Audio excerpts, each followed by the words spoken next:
why 95% of local restaurants fail after only 5 years. So I wanted to ask ChatGTP some interesting prompts, and hopefully local restaurants around the world can learn from these answers and benefit from. So without further ado, let's activate ChatGTP. What's the biggest reason most local restaurants don't make it past 5 years? And what are the hidden costs that kill restaurants before they even break even? The biggest reason, poor financial management. A lot of restaurant owners think passion is enough. They love food, they love cooking, and they assume customers will just show up. But restaurants aren't just about food, they're about business. Rent is high, food costs fluctuate, staff turnover is brutal, and if you don't have a system for managing money, you're done before you even get started. Now the hidden costs, they add up fast. Food waste is a silent killer. Over-ordering ingredients, throwing away expired stock, or just portion sizes that are too big. Then you've got equipment failures. An oven breaks, the fridge dies, and suddenly you're paying thousands you didn't plan for. Labor costs are another one. You need good staff, but training and turnover are expensive. And let's not forget delivery apps.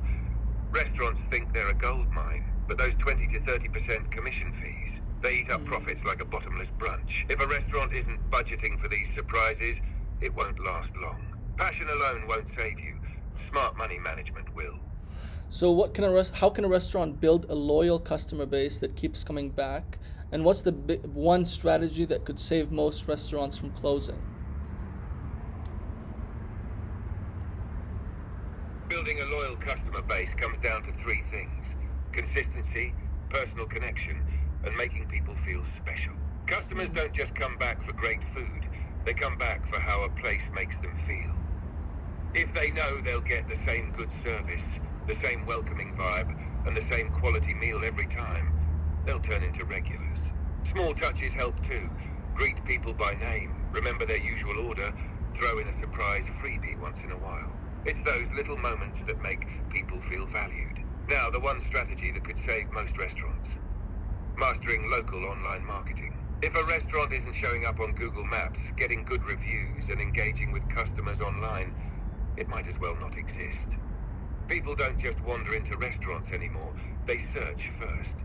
If a place has strong SEO, a great Google business profile, and a steady stream of positive reviews, it has a way better chance of surviving.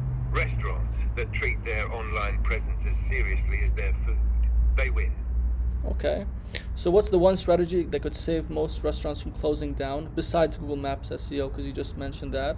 And if you had to start a restaurant in 2025, what's the one thing you'd do differently to guarantee success? And finally, why do some restaurants with amazing food or great locations still fail while average ones thrive?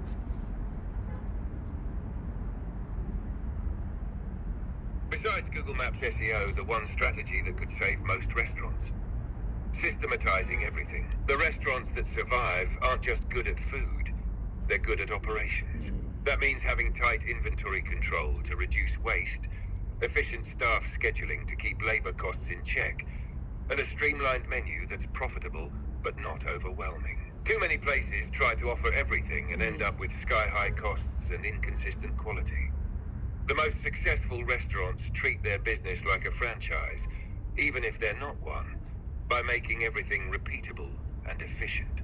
Now, if I had to start a restaurant in 2025 and wanted to guarantee success, I'd go all in on community and experience. Food alone isn't enough anymore. People want a story, a vibe, a reason to come back beyond just eating.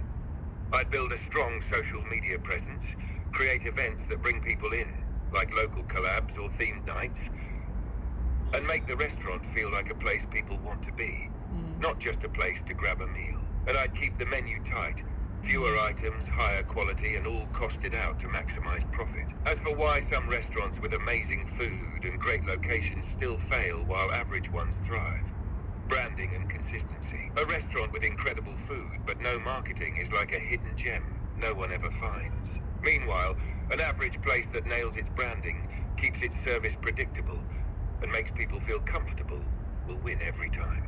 People like what they know. If a restaurant is inconsistent or confusing, they won't take the risk of going back. It's not always about having the best food. It's about making sure people keep choosing you. Thank you. Yeah, that makes a lot of sense, especially since restaurants as a business, in my opinion, is one of the hardest businesses to start and have and to keep successful, just because of the sheer amount of workload and how complicated it can get. Managing inventory, like ChatGPT said, is incredibly complicated, and predicting how many customers are going to come in, what's going to get thrown out, that's also very complicated. Managing the staff, it's not a hands-off business. You have to be there every day from like the second you open till you close, and making sure everything is smooth, and managing everybody too. It's so hard, but hopefully some of these insights may have opened our eyes, and for those of you who have local businesses, especially local restaurants, I hope you benefited from this. Also, before you go, please check out my website, vortexranker.com, where we help local businesses around the world rank higher and optimize for Google Maps and local SEO. So just check it out. We have a free consultation with me personally for 30 minutes at a time most convenient to you of your choosing. So just if you want to talk to me and say hi and tell me about your business, just book a free consultation and we can have a nice conversation. Anyway, that's it. Take care.